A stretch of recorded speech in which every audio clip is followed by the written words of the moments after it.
En esta ocasión continuamos siempre con la unidad número uno, modelos atómicos de Bohr, lo que corresponde con el modelo de lo que es el modelo de Rutherford.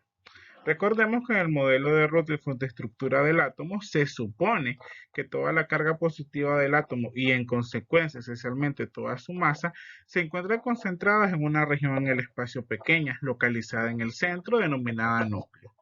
Es decir, prácticamente tenemos el modelo de Rutherford que este señor vino a mejorar lo que es el modelo anterior de Thomson, ya que él fue, como mencionamos en el video anterior, fue uno de los estudiantes de Thomson y él se hizo varios cuestionamientos sobre el modelo atómico antes presentado y él hizo sus deducciones y presenta el suyo propio, donde supone que existe un centro, donde ese centro se encuentra formado por protones y neutrones y este centro es constituido o es llamado como tal núcleo. Muy bien, una vez que él denomina núcleo a esa sección en el centro, entonces él toma que las dimensiones del núcleo son suficientemente pequeñas para una partícula alfa que pasa muy cerca y que ésta se dispersa en un ángulo grande al atravesar un solo átomo gracias a una repulsión debido a que su carga es muy intensa.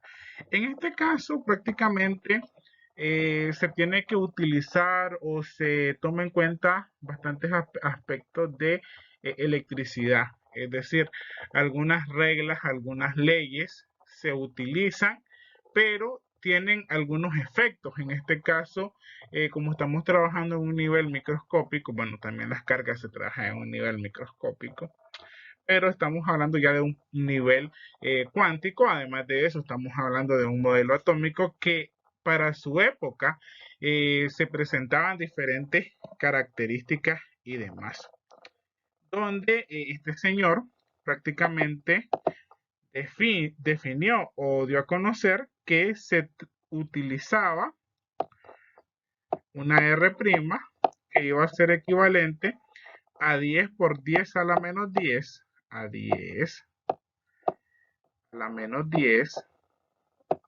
metros para el radio en la distribución de carga positiva.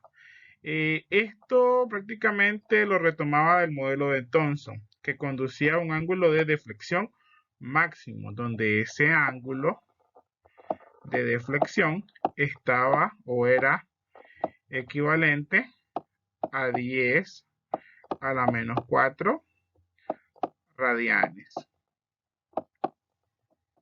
En donde prácticamente el radio, en este caso R', era un núcleo para obtenerse.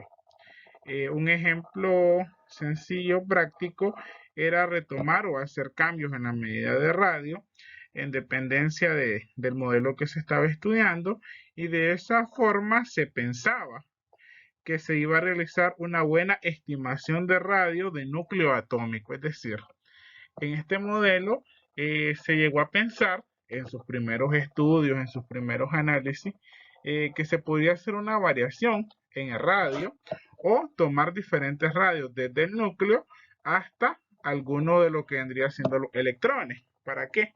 Para poder hacer diferentes cálculos. Entonces, ¿qué pasó? Rutherford hizo un cálculo detallado de la distribución angular que se esperaba para la dispersión de partículas alfa eh, por, por átomos de tipo propuestos en su modelo. Estos cálculos únicamente comprendían la dispersión a ángulos mayores de cuántos grados. Por lo tanto, era posible ignorar las dispersiones debidas a los electrones atómicos. ¿Qué ocurría en esto? Entonces, lo que nos daba a entender es que ocurría lo que se podría llamar una dispersión. Esto debido a aspectos de electricidad, que en este caso estaría en juego lo que es una fuerza de Coulomb repulsiva, que actúa sobre una partícula alfa cargada positivamente y el núcleo con carga del mismo signo. Además de los cálculos, solamente se consideraban dispersiones provocadas por átomos pasando por objetos que permitiesen la suposición de que la masa del núcleo es tan grande comparada con la de la partícula alfa, que aquel no retrocede en forma apreciable, permanece fijo en el espacio durante el proceso de dispersión. También se supuso que la partícula alfa no penetraba en la región nuclear, de manera que tanto la partícula como el núcleo, ambas supuestamente esféricas, se comportaban desde el enfoque de una fuerza eléctrica, en donde prácticamente, dado que estos tenían unas cargas positivas, negativas, se daban fuerzas de atracción y de fuerzas de repulsión, según correspondía. Y esto hizo que posteriormente se dieran unas suposiciones, que son perfectamente válidas, excepto para la dispersión de partículas alfa por átomos ligeros. Y en tales casos, se consideraba o era posible corregir mediante un valor finito para la masa nuclear. Finalmente, estos cálculos se utilizan en la mecánica meramente, lo que se conoce como la mecánica no relativista, ya que se daba la relación, de v sobre c, donde era una velocidad, sobre c, donde la velocidad se asumía que era 1 y se tomaba un valor, de 20. Podemos también seguir analizando un poco la siguiente figura que se nos muestra, donde tenemos prácticamente, se nos da una dispersión, muestra una dispersión de la partícula alfa sobre la carga Z más E. En este caso aquí tenemos esto que está acá, que representa una carga, Z, ZE, que tiene una masa M, que la tenemos por acá representada, y también acá una masa M, al pasar en la proximidad en un núcleo de carga ZE. El núcleo está fijo en el origen del sistema. Tenemos un origen de sistema, tenemos un núcleo. Está fijo en el núcleo del sistema. Bueno, tomando en cuenta las coordenadas. Cuando la partícula se encuentra muy lejos del núcleo, la fuerza de Coulomb que actúa sobre ella es muy pequeña, de manera que la partícula se aproxima al núcleo a lo largo de una línea recta con rapidez v. Es decir, esto toma una rapidez que vamos a denotar por la letra v. Después de la dispersión, la partícula se moverá a partir de cierta distancia de núcleo a lo largo de una línea recta y con rapidez constante. Muy bien, tenemos una rapidez v, vamos a llamar rapidez constante v'. Una vez que ya definimos la rapidez y la rapidez constante, podemos decir o podemos establecer que la posición de la partícula con relación al núcleo queda especificada en las coordenadas radiales. Las coordenadas radiales están representadas por la letra R minúscula y el ángulo polar. En este caso, podemos ver que se nos forma un ángulo polar como tal. Es muy importante recordar o tener presente una serie de conceptos de cálculo, geometría, para lograr comprender, de una mejor manera lo que es la explicación gráfica y demás. Esto medido a partir de un eje paralelo a la trayectoria inicial. La distancia es perpendicular de este eje a la línea correspondiente al movimiento inicial. Se conoce con el nombre de parámetro de impacto. Y este parámetro de impacto es denotado, por la letra B, que vendría siendo el parámetro, meramente de impacto. Muy bien, también tenemos el ángulo θ, que ya bueno, habíamos analizado el ángulo anterior. También tenemos este segundo ángulo, que es justamente el ángulo entre el eje y una línea trazada desde el origen y paralela a la línea de movimiento final. Es la distancia perpendicular entre ellos, donde prácticamente este esquema lo podemos llegar a un esquema un poco más moderno como el que tenemos acá, donde se nos muestra una trayectoria meramente hiperbólica seguida por el modelo de Rutherford. mostrando las coordenadas, que son estas que tenemos acá, y los parámetros B y D. Estos dos parámetros determinan completamente la trayectoria, en particular del ángulo de dispersión, que en este caso es el ángulo θ, y la distancia máxima de acercamiento a R, la carga puntual nuclear, que habíamos hablado que cuando nos refiramos a Z, estamos hablando de una carga puntual, en un foco de rama hiperbólica, donde acá nos puede mostrar, donde tenemos la asíntota, donde esta continúa por acá, una distancia radial y los diferentes ángulos que están interactuando en este modelo como tal. Y esto se hace mediante diferentes cálculos. Generalmente se trabaja con lo que vendría siendo, bueno, serían siendo cálculos directos, donde en estos cálculos directos se retoman diferentes aspectos que vamos a estar analizando. Pero antes vamos a ver nuestro primer ejemplo. Nuestro primer ejemplo consiste en demostrar prácticamente que V es igual a V' y B es igual a B'. Recordemos que en este caso V viene siendo la velocidad y B viene siendo un parámetro de impacto. Podríamos llamar uno inicial y otro final. Para esto es necesario que recordemos una ecuación fundamental, que es la ecuación de la fuerza eléctrica, que es igual a la constante de Coulomb, algo muy importante.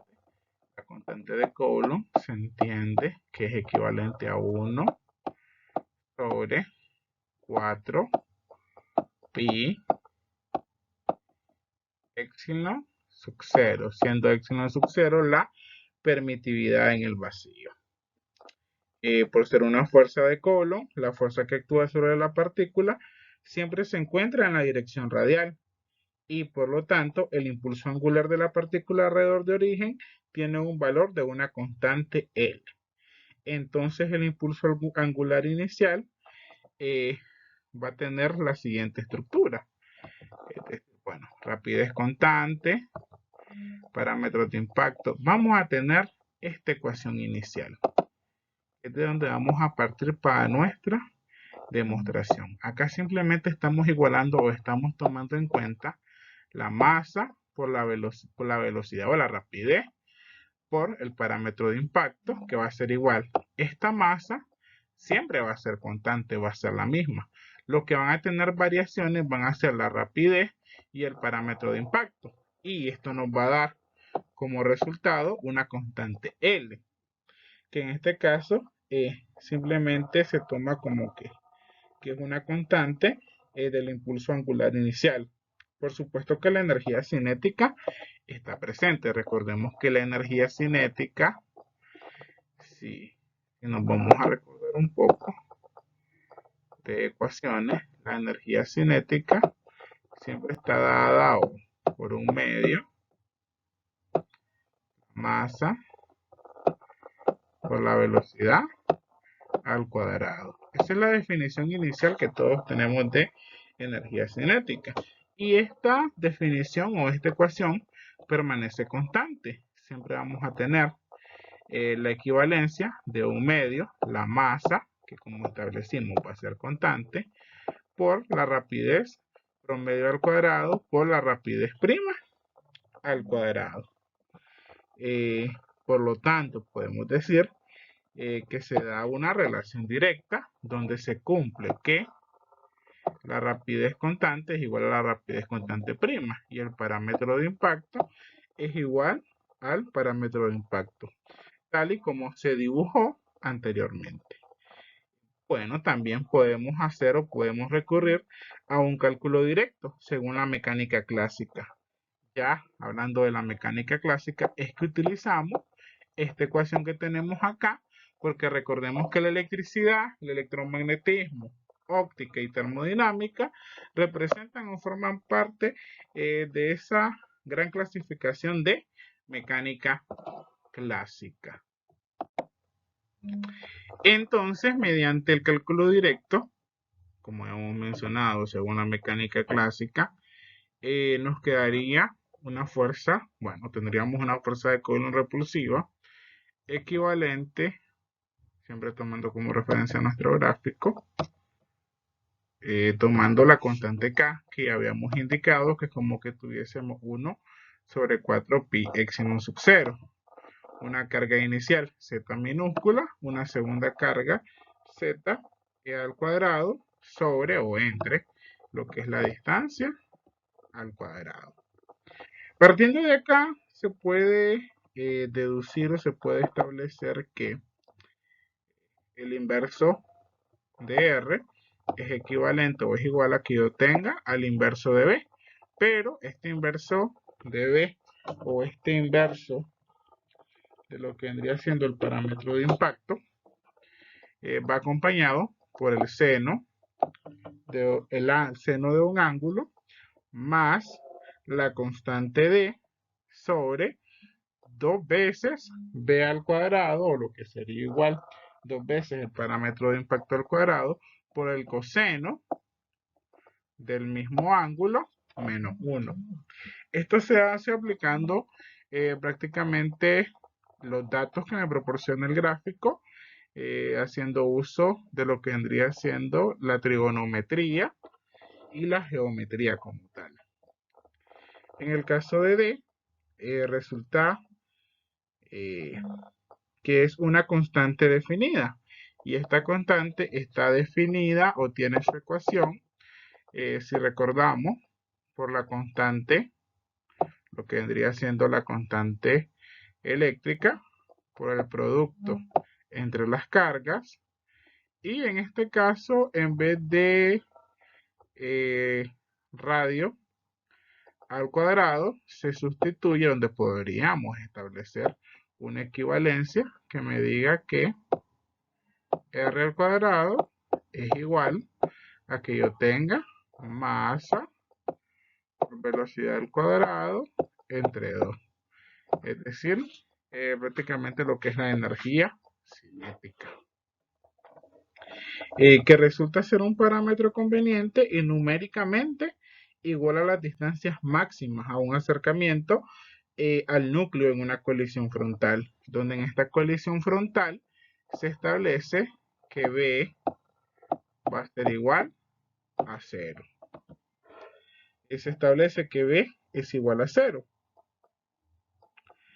Esto se obtiene de considerar que esta distancia, la energía potencial, se da o se establece por una serie de ecuaciones. Dentro de estas ecuaciones está o resulta una ecuación que me relaciona o que me establece que un cuarto de pi epsilon sub 0 multiplicado por el producto de las cargas entre D es igual a la energía cinética inicial, igualando y resolviendo de este punto el ángulo de dispersión θ, que es determinado por otro ángulo, haciendo que tengamos o que se dé que el ángulo esté determinado por pi menos el ángulo que teníamos. Y esto, o de esta manera, se obtiene que la cotangente del ángulo medio o de θ entre 2 va a ser igual a 2 veces el parámetro de impacto entre la constante D. Y de esa manera hemos encontrado la solución de nuestro primer ejemplo. Vamos a proseguir con un segundo ejemplo donde daremos su solución analítica e iremos deduciendo una serie de ecuaciones. En el caso del ejemplo número 2 nos plantea lo siguiente. Evaluar si R, que es la distancia de máximo acercamiento de la partícula del centro del núcleo del origen. Muy bien, prácticamente acá nos está pidiendo hacer una evaluación. Para esto vamos a tomar en referencia a lo que vendría siendo la coordenada radial. Esta coordenada radial anteriormente la definimos como R minúscula, donde será igual o va a tener su equivalencia con R mayúscula. Cuando un ángulo polar, es decir, cuando tengamos nuestro ángulo polar, que va a ser igual a pi menos el ángulo teta, a pi menos teta, dividido entre 2. Y para esto vamos a hacer la evaluación, donde en esta evaluación, ya definido lo que vendría siendo el valor del ángulo, va a estar dada, esta ecuación va a estar dada o se va a obtener a partir de ese ángulo la siguiente ecuación. En la siguiente ecuación, como lo fijamos y la vimos anteriormente, tendremos la inversa de R, que va a ser igual a la inversa de B, que habíamos dicho que B era un parámetro de impacto. Esto va a estar en consecuencia a lo que es el seno definido por nuestro ángulo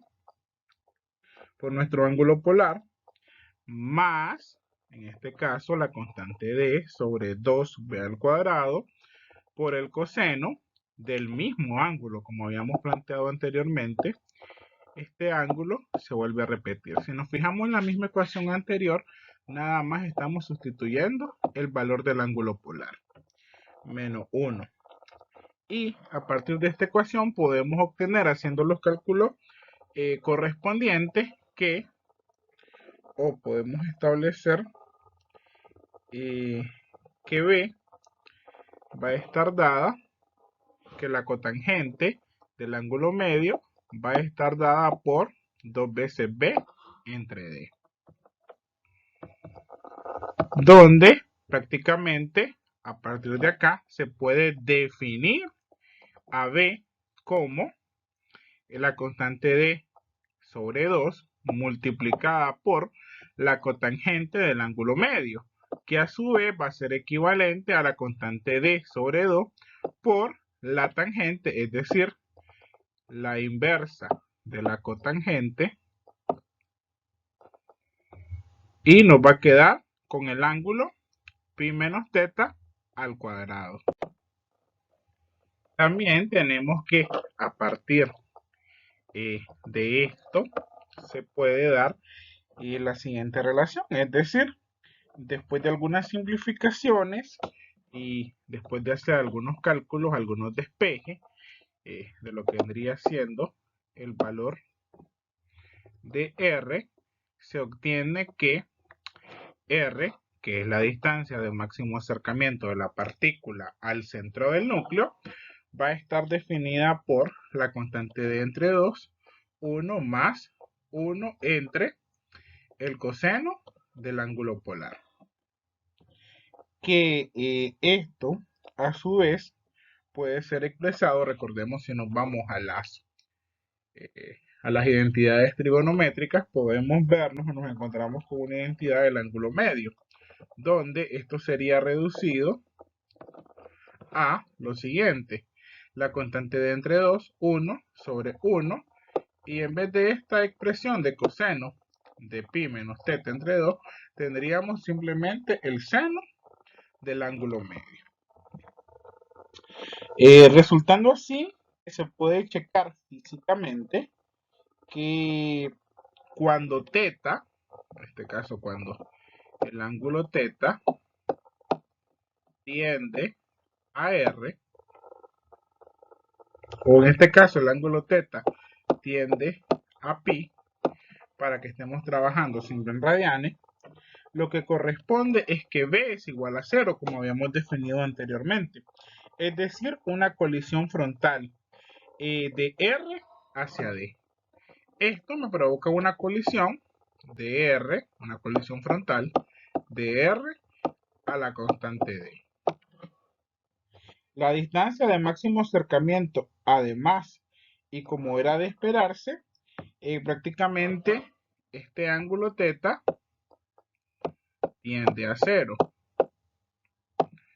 tiende a cero, que corresponde a una deflexión nula, y por lo tanto podemos decir que B y R, que lo que vendría siendo B y R, que es la distancia máxima, B y R, en este caso van a tender al infinito. Es decir, van a tender hacia infinito. También, bueno, ya esto es haciendo la parte de los cálculos. También se puede observar, o bueno, en este caso, a través de la siguiente figura, que para el caso de la dispersión de una partícula alfa por un solo núcleo, si el parámetro de impacto es el intervalo, en este caso se nos da un intervalo que viene de B y B más de B, o el diferencial de B. Esta dispersión está en un intervalo también, ya definiendo otros intervalos, de θ y θ más diferencial de θ, que si recordamos un poco, este intervalo ya se trabajaba desde los primeros análisis que se hacían del modelo de Thomson, donde existe una relación clara en lo que es B y lo que es θ, donde prácticamente esta relación está dada por una ecuación, que es la ecuación que estábamos deduciendo anteriormente. Y bueno, esta relación prácticamente lo que hace o es que se encuentra entre el parámetro de impacto B y el ángulo de dispersión θ. Al aumentar B, es decir, cuando hablamos de un aumento en B, nos estamos refiriendo o haciendo alusión a que se está alejando del núcleo. Y el ángulo B decrece, es decir, que es menor que el ángulo de dispersión.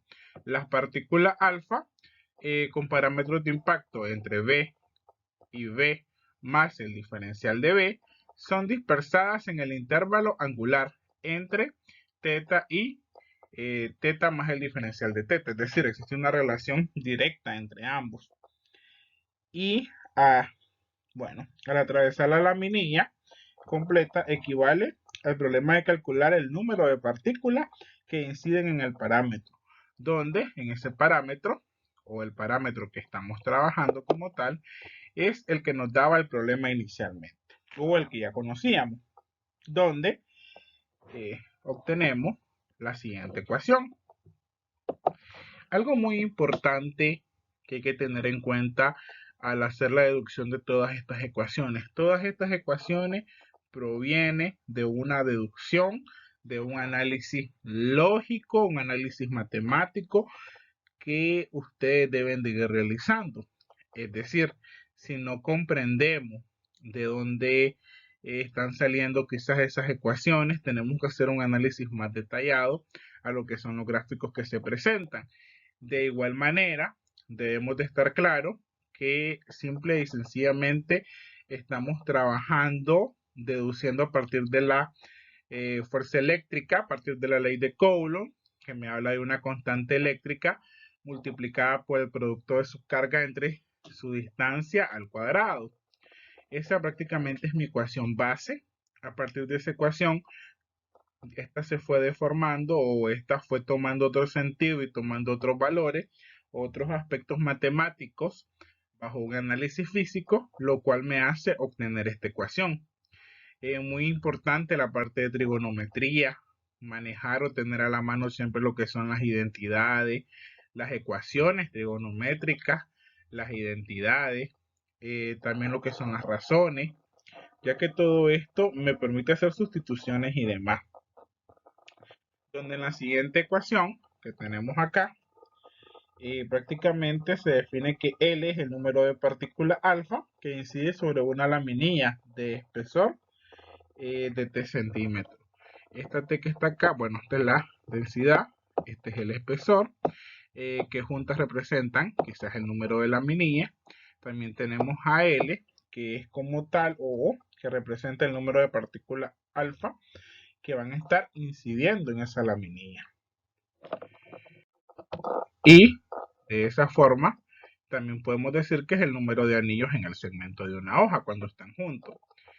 Siguiendo con esto, vamos a ver un segundo ejemplo, que acá ya no sería nuestro segundo ejemplo, sino que representaría o estaría dado por lo que es un tercer ejemplo.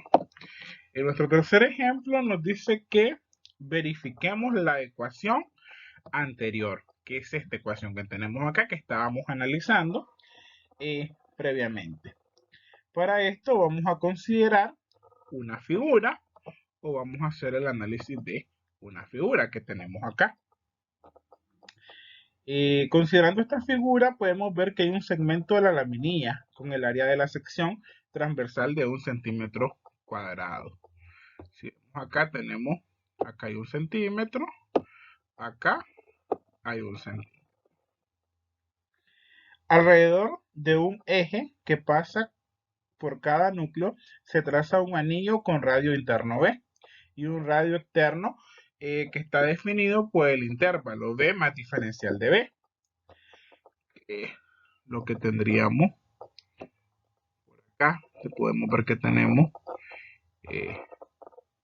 diferentes, podríamos llamarlos vectores, siendo el área de cada uno de los anillos, en este caso nos están dando, o vamos a tener que deducir lo que es el área de cada uno de los anillos, que va a estar definido por 2pi por B, 2pi por B del diferencial de B. De esa manera está determinado lo que es el área de cada uno de los anillos y el número de estos anillos en este segmento de la hoja, que es lo que está definido por la densidad y por T que tenemos acá. Bueno, acá también entra en juego lo que es la probabilidad, o bueno, la parte probabilística. Pero antes de entrar a la parte probabilística, resulta oportuno analizar un poco lo que nos está indicando, lo que nos está diciendo el gráfico como tal. En este caso, podemos ver que existen estos haces de partícula alfa que incide sobre una de las laminillas de 1 centímetro de área y de espesor de centímetros. Los anillos son simplemente construcciones geométricas y sin significado físico. Aquí algo muy importante. Construcciones geométricas sin significado físico. Esto me hace referencia a que en ocasiones un gráfico no me está dando un significado, me está dando simplemente una representación, una apreciación del fenómeno que se quiere explicar, pero en ocasiones estos gráficos, no siempre ocurre, sí, pero en lo que es el análisis microscópico, los gráficos no representan o no tienen un significado físico, sino que un significado geométrico. Es acá donde hablamos de modelos físicos y modelos matemáticos. El modelo matemático va a estar dado por la parte de geometría, mientras que el modelo físico va a ser la explicación que se dé en torno a la ecuación o a la verificación de esto. Están centrados en los núcleos. En realidad existen muchos más anillos de los mostrados y son mucho más pequeños.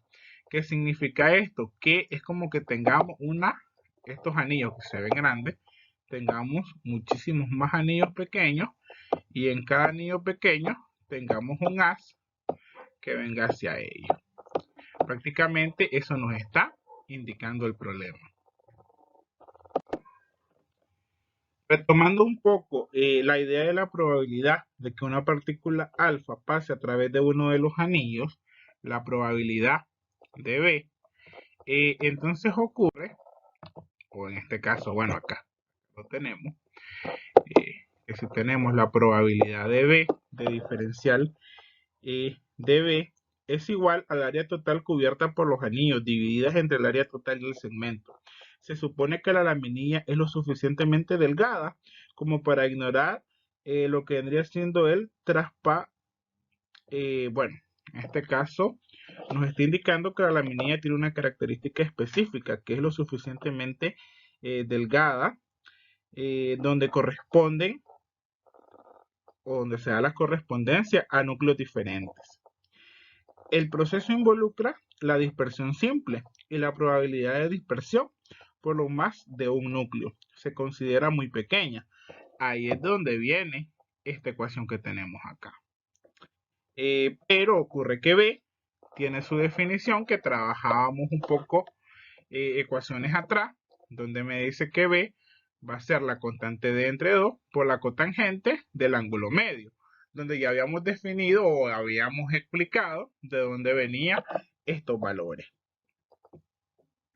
Y muy bien, tomando esto como referencia, podemos decir que el diferencial de B va a estar dado por menos la constante de entre 2 multiplicada por el diferencial del ángulo medio entre el seno cuadrado siempre del ángulo medio, obteniendo que el diferencial de B por D, o en este caso de B por D, va a estar dada por menos la constante de al cuadrado sobre 8.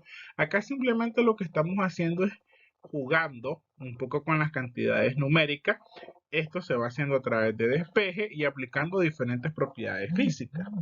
Donde tenemos d al cuadrado, coseno del ángulo medio del diferencial de D, sobre el seno cúbico del ángulo medio, que esto va a ser igual o equivalente a que tengamos a el diferencial, a lo que tengamos a la constante de al cuadrado por el seno del ángulo. Acá lo que se hace prácticamente es que se juegan extremos con extremos, medios con medios, se hacen algunas cuantas conversiones utilizando las identidades trigonométricas. Muy importante tener la trigonometría. Por el seno de teta del diferencial de teta sobre, ya hemos mencionado este 16, seno a la cuarta del ángulo medio. Entonces, ocurre, o sea, la siguiente ecuación de la probabilidad de B, del diferencial de B, que va a estar dada, o va a estar, en este caso, analizada como pi octavo, en este caso el número de la laminilla, por la constante de al cuadrado, por el seno del ángulo, del diferencial del ángulo, entre el seno, que esto lo obtenemos de la ecuación anterior, seno cuarto del ángulo medio. Podemos ver o podemos observar que tenemos o que se da lo que es menos la probabilidad de B del diferencial de B, que es igual a la probabilidad de que la partícula, en este caso, que las partículas incidentes sean dispersas en un intervalo angular. Ya sabemos que este intervalo, o hemos analizado que los intervalos que se trabajan en este tipo de modelos son de teta y de teta. Ya habíamos dicho que los intervalos eran de teta y de diferencial de teta.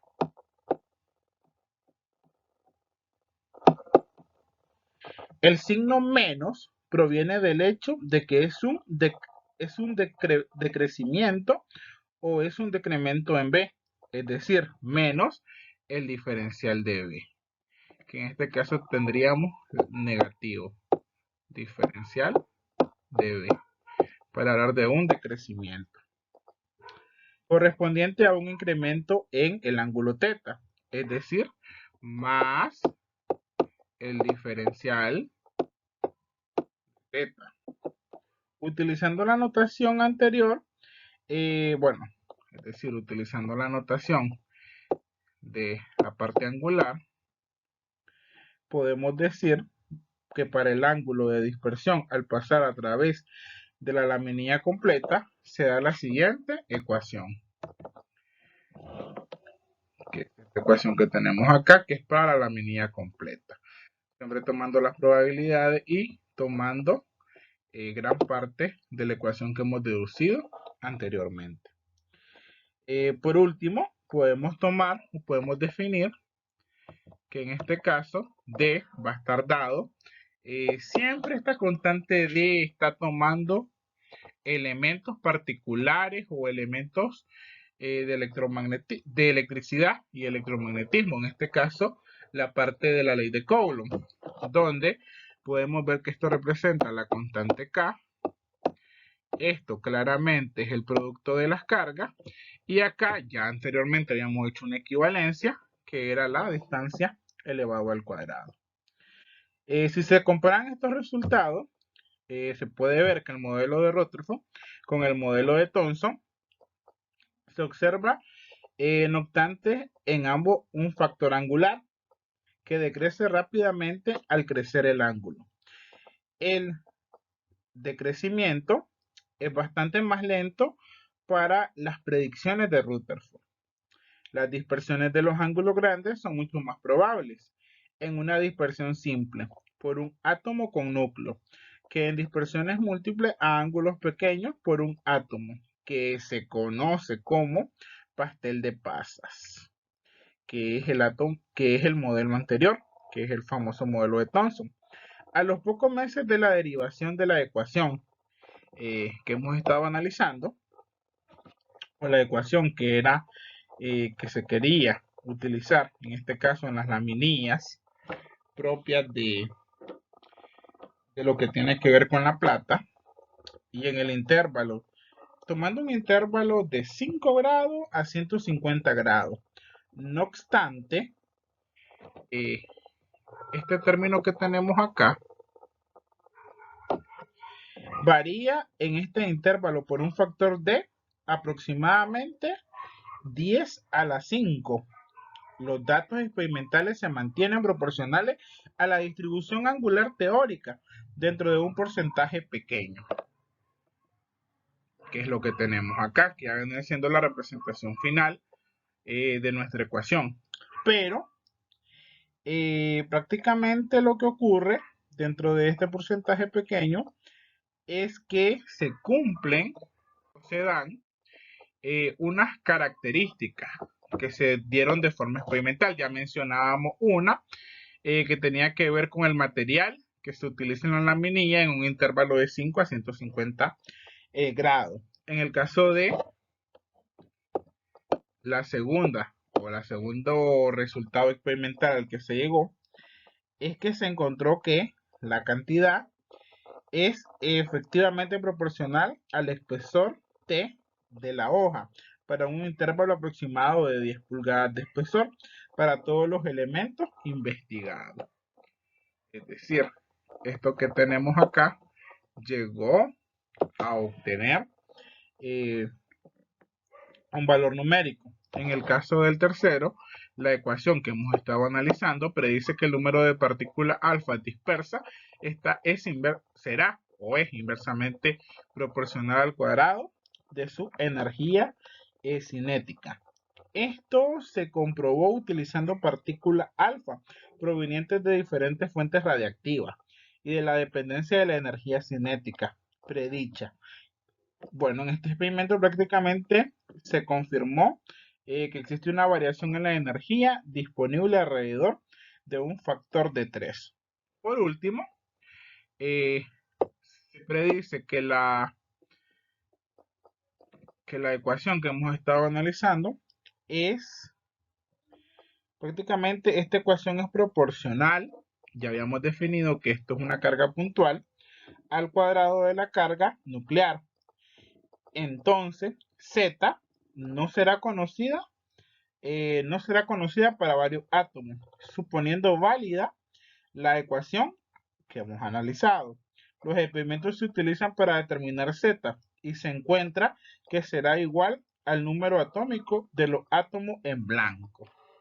Prácticamente a estas conclusiones fue las que se llegó a partir del modelo y a partir del análisis dado.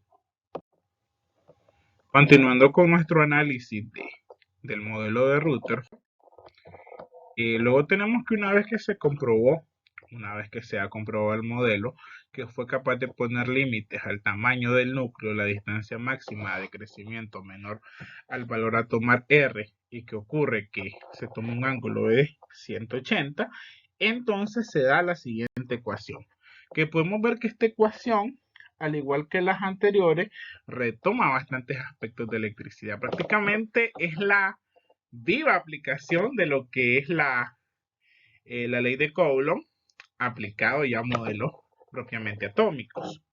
Y como podemos ver, el radio del núcleo no puede ser mayor que la constante D. Recordemos que cuando hablamos de la constante D, nos referimos a la D mayúscula que tenemos acá. Debido a que los resultados están basados en las suposiciones de que la fuerza que actúa sobre la partícula alfa siempre es estrictamente una fuerza de Coulomb, como ya hemos mencionado, entre dos cargas puntuales. Suposición que no sería cierta si la partícula penetrara a la región nuclear en la distancia de máximo acercamiento. La ecuación que tenemos acá, esta ecuación que estamos describiendo, demuestra que para R 180 grados decrece conforme a que Z decrece y surge una pregunta muy importante. ¿Qué tanto puede decrecer R 180 grados antes de que sea menor que el radio del núcleo? Esta es una pregunta muy interesante. ¿Qué tanto podría decrecer esta distancia? Recordemos que cuando hablamos de R estamos hablando de una distancia. Y al poner el 180 estamos indicando que prácticamente en esa distancia o en ese trayecto se me va a formar un ángulo. Entonces tenemos un ángulo, la sumatoria de todos esos ángulos. Muy bien. Entonces surgió la pregunta, que era, ¿qué tanto puede decrecer R180 antes de que sea menor que el radio del núcleo? Para los núcleos muy ligeros se observan discrepaciones con lo que son las dispersiones predichas por este señor Rutherford.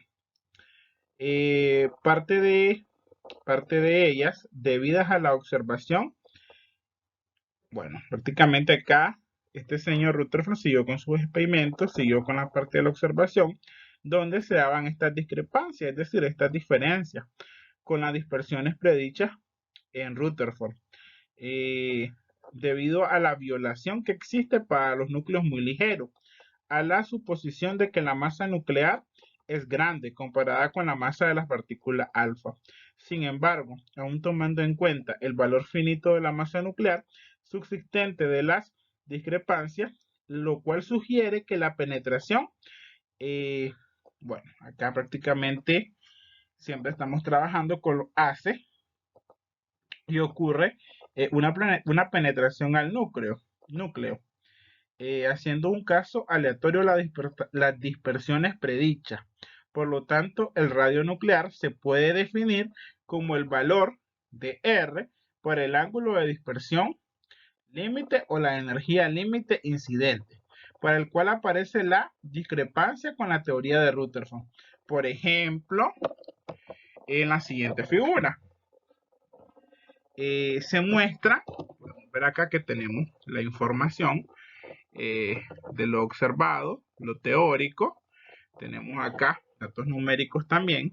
Se muestran los datos obtenidos por el grupo de Rutherford para la dispersión de partículas alfa de distintas energías para un ángulo grande y fijo. Cuando la laminilla que esté en el blanco era, en este caso, podríamos hablar de una laminilla de aluminio, como se menciona acá. La orden es la relación del número de partículas dispersas observada al número predicho por la teoría de Rutherford, corregido por la masa nuclear finita. La abscisa es la distancia del máximo acercamiento, calculada a partir de las ecuaciones que hemos estado analizando. Estos datos implican que el radio del núcleo de aluminio, alrededor de 10 a la menos 14 metros, en este caso, va a estar dado por la fuerza. Y algunos de estos datos representan el máximo acercamiento al núcleo central. Y para finalizar, o para ir concluyendo, podemos decir que la fórmula de dispersión de Rutherford por lo general se expresa en términos de una sección transversal. Esto que tenemos acá representa una sección transversales, estos diferenciales. Esta cantidad se define de manera que el número de n de partículas dispersas dentro de un ángulo sólido, acá vamos a tener nuestro ángulo sólido y acá nuestro ángulo disperso. Es muy importante tomar en cuenta el nombre de que están recibiendo estos términos para posteriormente realizar lo que vendría siendo su análisis, donde se me da la siguiente ecuación. Acá ya estaban predicho lo que prácticamente son sus significados, que es el número de partículas dispersas va a ser igual, en este caso a la sección transversal, por el logaritmo natural de lo que vendría siendo el ángulo sólido. Eso es lo que me está indicando esta ecuación como tal. Pero tenemos que n también puede ser definida de esta manera. Esto se ilustra, o lo podemos ilustrar, esto que tenemos acá se puede ilustrar a través de esta figura, donde prácticamente esta figura lo que hace es que nos da una ilustración de la definición de la sección transversal. Si el blanco es lo suficientemente delgado para que una partícula incidente tenga la oportunidad despreciable de interaccionar en más de un núcleo mientras atraviesa el blanco, y se da esta ecuación, que es la que se va a estar de una u otra manera trabajando, y obtenemos esa ecuación utilizando las expresiones anteriores, deduciendo esta ecuación. Es decir, si unimos ambas ecuaciones obtenemos esta, y si a la vez de unir estas ecuaciones las relacionamos con las ecuaciones que hemos venido analizando desde el principio, podemos obtener o podemos llegar a estos cálculos, donde podemos ver que siempre está presente la ley de Coulomb, o la parte de la fuerza eléctrica. Y la sección transversal de dispersión de lo que vendría siendo este señor Rutherford, que ya vendría siendo nuestra ecuación final, está definida de la siguiente manera. Y esta ecuación prácticamente es la que se va a utilizar para resolver o deducir gran variedad de ejercicios referentes al modelo de Rutherford. Muchas gracias.